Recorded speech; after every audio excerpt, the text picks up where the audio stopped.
Welcome to the Carnivore Cast, the podcast focused on the carnivore diet and lifestyle, with practical advice from successful carnivores, citizen scientists, and top researchers. I'm your host, Scott Myslinski, and I'm here to speak with experts and experienced carnivores to get answers to your biggest and meatiest questions while helping you live your best life as a carnivore.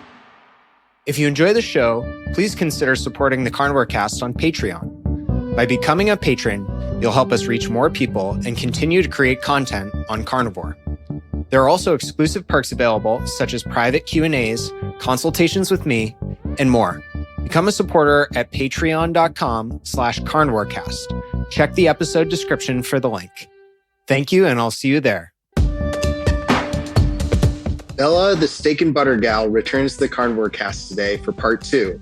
On the last episode, Bella and I spoke about her famous Carnivore Egg Pudding, why starting carnivore can be hard, embracing fat, and not tracking macros. Go check that one out. It's one of my favorites and one of my top listened to episodes. Bella is a classically trained musician who graduated from the Juilliard School and is passionate about sharing her vegan to carnivore story. On Instagram and YouTube, she shares amazing recipes, days of eating, meal plans, interviews, and her story of improving her autoimmune conditions, acne, mental health, mood, and energy with a carnivore diet. She's also an amazing group coach through her steak and butter gang and helps tons of people get to their goals through a carnivore lifestyle and diet. Welcome back to the show, Bella. Thank you so much, Scott. Such a pleasure to be back. Of course. So first question I have to ask you, because you're posting all about them on Instagram, is your secrets to getting these super fatty steaks. They look amazing. How do you get those? Yes. Okay. So it's basically from Costco. And what I get is the untrimmed ribeye roasts. So I was first exposed to it thanks to Coach Raymond Nazon. So he told me about this tip. And I thought I had to go, knock on the butcher glass, the butcher section in Costco and request for it, especially.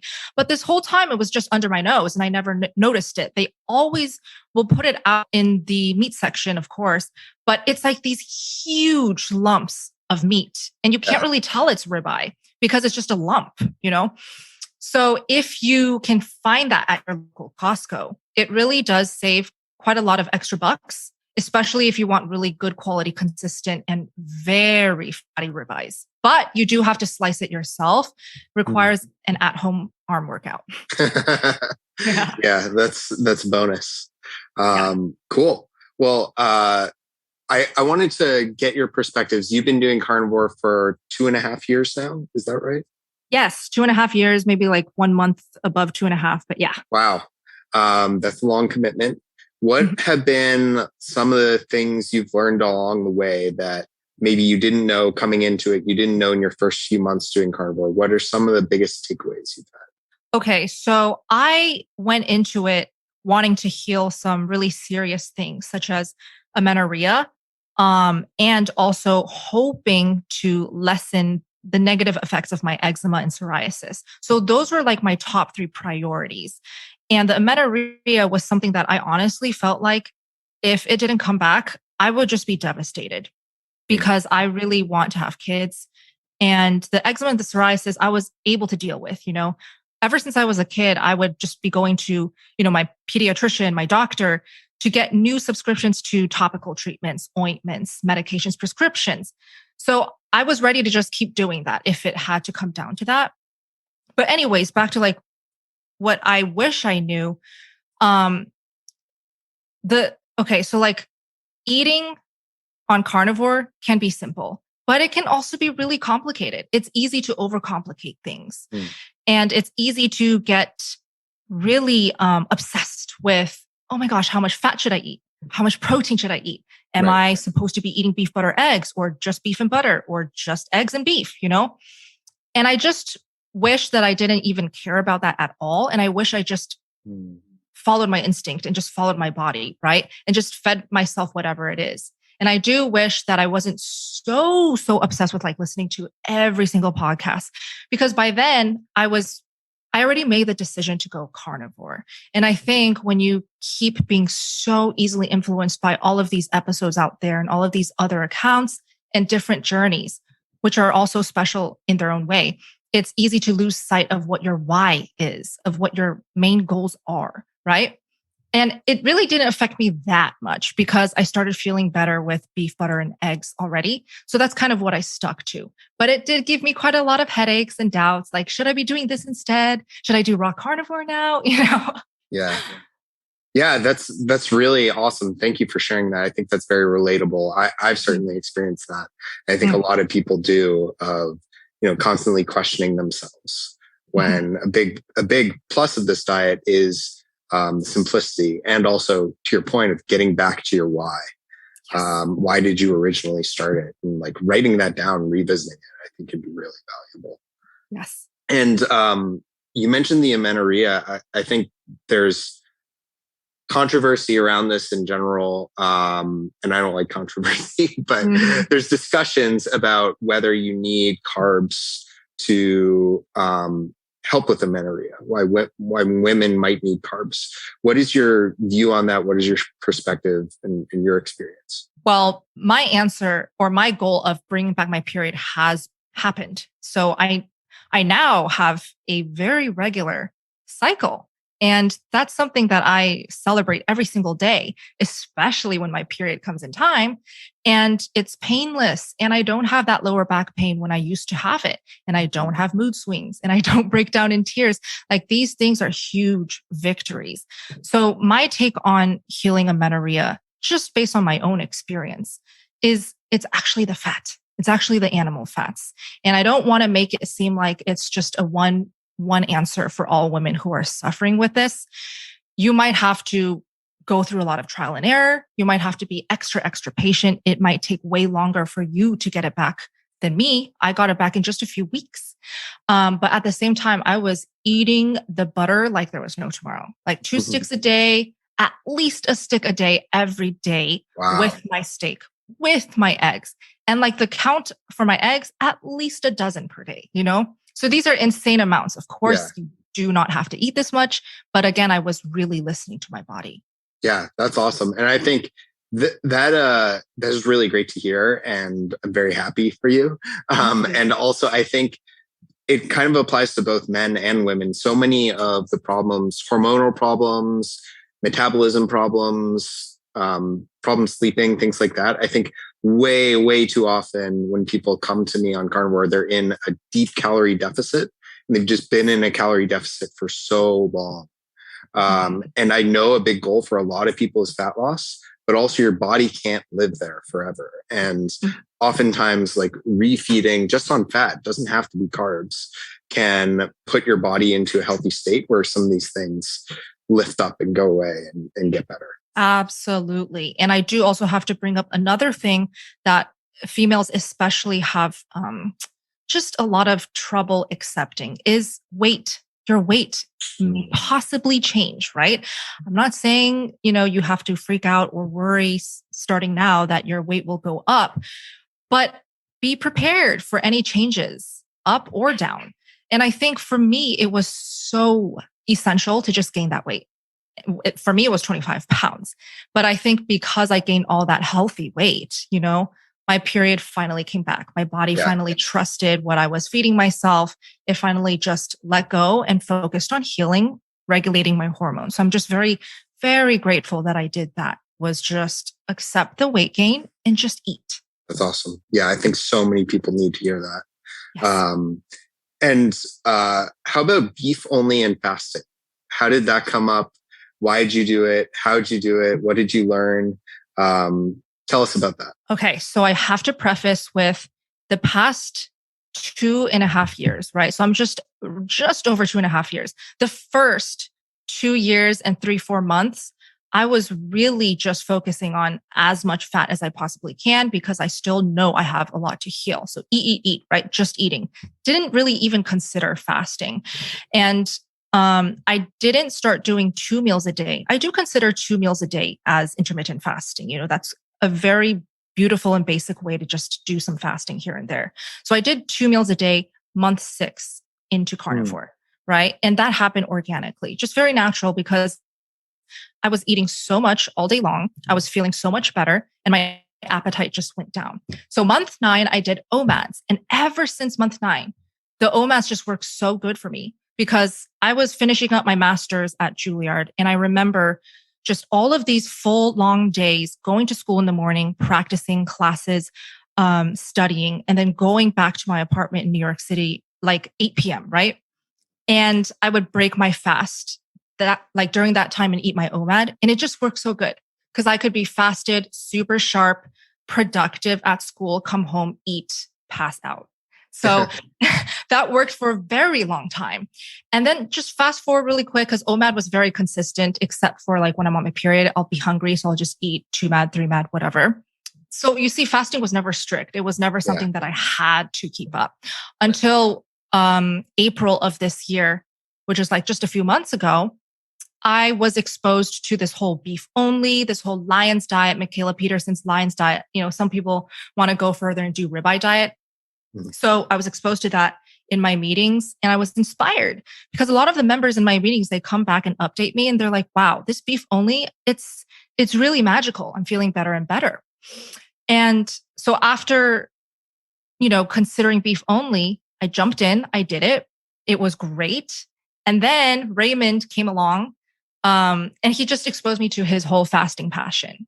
So I definitely want to be open-minded. I love trying new things. So that's when I started fasting mixed with beef only. And that's where I am today. I'm kind of really in love with doing 30 plus hour fast plus 48-hour fasts. That's kind of my sweet spot now. Just because I've eaten this way for so long and I'm able to eat enough to sustain. It's really not about the fasting, but really how you're refeeding every time you sit down to eat. A lot of people ask me about how to make liver more tasteful and how to cook it or incorporate other organ meats on carnivore. Optimal Carnivore can help you do just that with their grass-fed organ complex. It was created by carnivores for carnivores. They start by sourcing 100% grass-fed organ meats from New Zealand, gently freeze-drying the organs and encapsulating them into convenient bovine gelatin capsules. Just 6 of these capsules a day is the same as eating an ounce of raw organ meat. I personally take these every single day, as does my wife. Even though we both eat liver and other organ meats, our ancestors would have eaten the whole animal. And this unique blend has 9 different organs, including beef liver, brain, thymus, kidney, spleen, etc. And I think it's great to get a daily dose of these organs when you can. So it covers all your bases, whether you're at home or traveling. What's also cool is they plant a tree for every product sold, which helps the environment. So visit www.optimalcarnivore.com/carnivorecast and use the code Carnivore10 to receive 10% off your purchase. Thanks, and back to the show. It's great how you showed the evolution too. So it's not like you just started carnivore and a week later you were doing this rolling fast thing. Yeah. That's cool. And how's that changed? I'm curious, doing 30, 48-hour fasts, how has it changed your, I guess, perception of food? And are you eating and being like, okay, after this, I know I'm going to eat this much. I know I'm going to wait 48 hours. Or is it like, I'm going to eat a lot. I'm not going to make myself sick, but I'm going to be very full. And then I think I'll get hungry in this time frame. How are you kind of gauging both the amount you eat and when you eat and also your perception of food? Yeah. So that's such an excellent question. So regarding the perception of food, I've definitely felt like another level of food freedom where I don't really see food as something that I just can't wait to eat, right? Or I can't wait for that moment. It's really just like, oh, I feel hungry. This is the time to refuel so I can continue to be my badass self and just be so productive, right? It's just to fuel me now. So it's really less about the pleasure or the comfort when it comes to food. So that's definitely very nice. And it's something I noticed the more I started delving into fast beyond OMAD. And then with gauging how to fast and feast, right? So just gotta shout out Raymond because he explains it the best when it comes to fasting on carnivore. And he's experimented for a way longer time than me. So I have videos with him on my channel about his whole, idea and passion about fasting. And he really likes to focus on the eating part. So when I gauge how long I want to fast, I never set, schedules or plans or expectations for myself. So I first look at my schedule, right? Because I do like to plan out actual activities or meetings or, coachings in my calendar. And I think to myself, would this Wednesday and Thursday be okay for like a 48-hour fast, right? Or like even the day of, I'll just decide I'm going to break my fast now. And I feel like tomorrow I could get a lot of editing done. So I'll just eat like I'm, feasting, feasting, feasting. And then I'm just going to hopefully be able to fast. So it's hard to explain, but basically what I want to say is that with fasting, I don't schedule it. I kind of just roll with it, go with the flow. If it doesn't happen, it's fine. I didn't disappoint anyone. I didn't tell anyone about what I'm doing with my fasting. It's just all to myself for my own benefit, mostly for the mental clarity and the productivity. Yeah. Yeah, I really like that. And it sounds like you're a few steps even beyond this, but I'm curious to get your take on like routine and eating similarly every day or eating the same things repetitively versus recipes and variety. How do you think about that evolution? Yeah, so that definitely evolved quite a bit. In the beginning, I was all about the varieties in consistencies, in textures, in flavors, So hence the egg puddings always on the side of my steaks and then the frozen sticks of butter. I really thrived and I got a lot of excitement out of those varieties. And then now it's also has to do with like the perception of food, right? Like now I just strictly think of food as a way to just fuel my brain and to make me feel awesome. So when I accept that, I am just able to eat the same thing every day and enjoy it and be happy with it and not feel deprived. So I think that's something that a lot of people experience when they go beef only or when they just stick to very minimal variety is that, oh, wow, it's so simple. I know exactly what I'm going to eat every day. I just cook up the same thing and it's enough for me.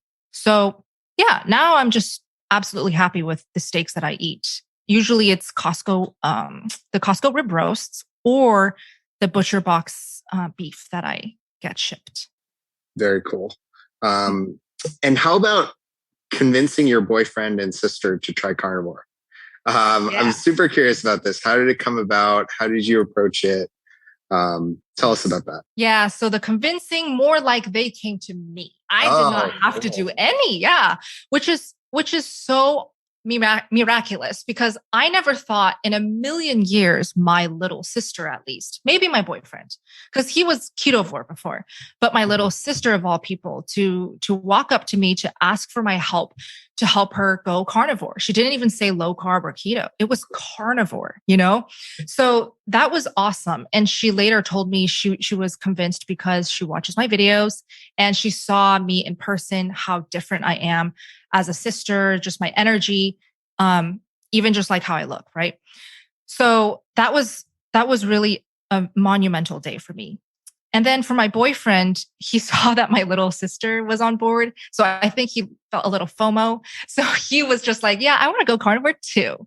And so I hooked him up with Coach Raymond and they're just working very closely together to get him that 6-pack. That's his biggest goal, is just to get that figure the way he wants it, gain more muscle, get a 6-pack. So that's what he's doing with carnivore. Cool. And how's it been for them and for you so far? It's just night and day because we get to enjoy the same meals. We get to shop the same food. I get to not have to feel like, I have to cut up these strawberries because my little sister isn't carnivore. It's like, it's a hassle. Obviously I'm going to have those feelings, right? No, I don't feel triggered back then when I would cook non-carnivore foods for both my boyfriend and my little sister, but it's a hassle to say the least. So now it's so fun. It's so easy. And we all can just talk about carnivore openly without any judgments. That's great. Yeah. That's really refreshing. And did you learn anything from watching them switch to carnivore? Oh, yes, absolutely. So seeing that my little sister's goals were completely different from mine, she's younger than me. So she's pretty healthy, but the only issue right now is she's very overweight. So the fact that her goal is so much more different from mine, I see that, catering to her goals, what you eat is actually very different on carnivore. So for her, I needed to keep those meals exciting. I didn't want her to be so bored that she went back to her old ways of eating junk. So that's why I noticed that with her, she leaned on the cheese. She leaned on all of the meats, all of the seafoods, and I also learned that she likes her beef very well done. And that was shocking to me. But you see, everyone's so different. Yeah. Yeah. And that's cool that you like found what she needed and what works for her and didn't try to force your way on her. Exactly. Or what worked for you on her. Yes, exactly. And can you talk about your carnivore challenges with Laura Primal? What are those? So Laura Primal and I, we love to create challenges where people can just download a graphic, a PDF, right? And Laura is so creative and awesome enough to design these graphics. And we discuss, okay, so this month, what type of challenge do we want?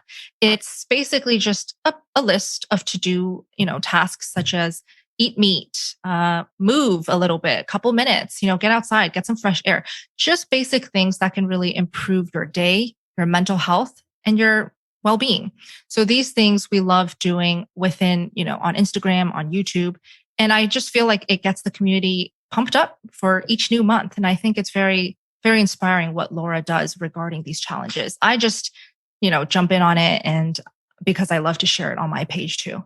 Yeah, that's really cool. And can you talk about, you're doing the beef and water or beef only and fasting now. Correct. What are other experiments you've run and some things you've learned from them? Okay. So past experiments that I have done, beef, butter, and eggs. There were times where I really just stuck to those three. And that to me back then was very minimal because usually I like some variety, some raw kefir here and there, raw fatty salmon here and there. So I had a phase of that. Then I had a phase of just beef and butter. And then I remember I had a phase of adding in pasteurized dairy. And that was very eye-opening because when I did pasteurized dairy only, wow, I just saw a lot of negative symptoms, inflammation, pimples. And then when I switched to raw dairy, it went away. So I definitely noticed with my body, at least raw versus pasteurized dairy, there actually is a huge difference in how your body digests and takes it. And then I did an experiment with salt. So I actually started off carnivore with no salt. And so I decided, okay, well, let's experiment with adding some salt, see how that makes me feel. Did not feel good. So all of these experiments I do document on my channel. But like with salt, I still conclude, I guess I'm just that anomaly where I feel the best with no salt. Yeah, that's interesting. I know a lot of people have gone back and forth about the salt thing, and it seems to be pretty individual, where some people can thrive without it and some people really like it. Mm-hmm. Talk about your group coaching. How does that work? Steak and Butter Gang, what's it all about? How can people find out more about it? And what are some of your goals with that? Yeah. So the Steak and Butter Gang, it all started because of a few DMs that I got on Instagram regarding, hey, Bella, do you think you could maybe just start a support system? Because I am so sick of the Facebook groups. They're so mean and I feel left out, So I started thinking, okay, well, clearly it can't be on Facebook. And I do want to create a community where everyone can just share and help each other. So that's how I found Meaty Networks. And I have to say that was probably the best decision ever in regards to choosing the platform, because Meaty Networks is excellent for community-based websites. So I started a Meaty Networks, and I shared on my Instagram, and all of these passionate carnivores, even keto people who were curious about carnivore, they just joined. They made an account, and it just started getting bigger and bigger. And now I think we're almost at 3,000 members. Wow. And it wasn't until January of this year, I just started, this year, January, where I started doing Zoom calls, because yes, online websites, posting, typing, replying, DMs, it's very helpful to know that you're not alone. But what if we can actually jump on a Zoom call with a bunch of like-minded people and just talk to each other, talk to real people, hear each other, see each other's face and expressions and body language. And it turned out to be something so beautiful because month after month, these meetings grew more and more in count, in member count. And it just became like this go-to safe haven where people can, spill their biggest struggles, or where people can ask their most confused questions, right? Or where people can just share their non-scale victories or their scale victories. And it's just now something that really I look forward to every single week. So these monthly meetings happen every Tuesday and Friday, and it just happens every 30 days. I like to organize it as just monthly challenges, 30-day challenges, because I think 30 days is enough to just build a habit of sticking to carnivore, adapting to carnivore, or just cutting out stevia. You don't have to be carnivore to be in these meetings. You just have to be willing to be open-minded, share if you want or not, just listen in. And you just have to want to be better, healthier. So that's how it all sprouted. It's super cool. I really like that. And I think you have so much knowledge and experience to share with people. I think so many people can benefit from that. And you're absolutely right that a lot of these free resources and Facebook and other areas of social media exist, but to start your own community of people with a particular attitude and a particular ethos and way of treating each other is really awesome. It's special. Absolutely. I just want everyone to be loving, positive, no judgments. And I really believe this community is that. And I want to keep it like that forever. So I'll do whatever I can to keep these alive and to keep accepting anyone who wants to come in. That's great. Well, thank you so much for your time today, Bella. It has been an absolute pleasure to chat with you. Really exciting to hear about your experiments and Steak and Butter Gang. Just tell people where they can find you. And I'll, of course, have links to everything in the show notes. Yes, absolutely. So you can find me on Instagram, on YouTube, and on Facebook at Steak and Butter Gal, GAL. And if you want to join in on this community, the Steak and Butter Gang, I will be giving the link to Steve. So it'll be in the description box. It's SBG Meetup, meat as in eat the meat, up.com. Cool. So, yep. Great. Thanks so much for your time. Thank you so much, Scott. If you enjoy the show, please consider supporting the Carnivore Cast on Patreon. By becoming a patron, you'll help us reach more people and continue to create content on carnivore. There are also exclusive perks available, such as private Q&As, consultations with me, and more. Become a supporter at patreon.com/carnivorecast. Check the episode description for the link. Thank you, and I'll see you there. Thank you for listening to this episode of the Carnivore Cast. If you enjoyed this episode, please review on iTunes. It really helps us out. And share it with a friend. What questions would you like answered, or who would you like to hear from in the carnivore research community? You can find me on Twitter, Instagram, and Facebook at Carnivore Cast, or go to carnivorecast.com. You can also email me at info@carnivorecast.com. I'd love to hear from you. Until next time, keep it carnivore.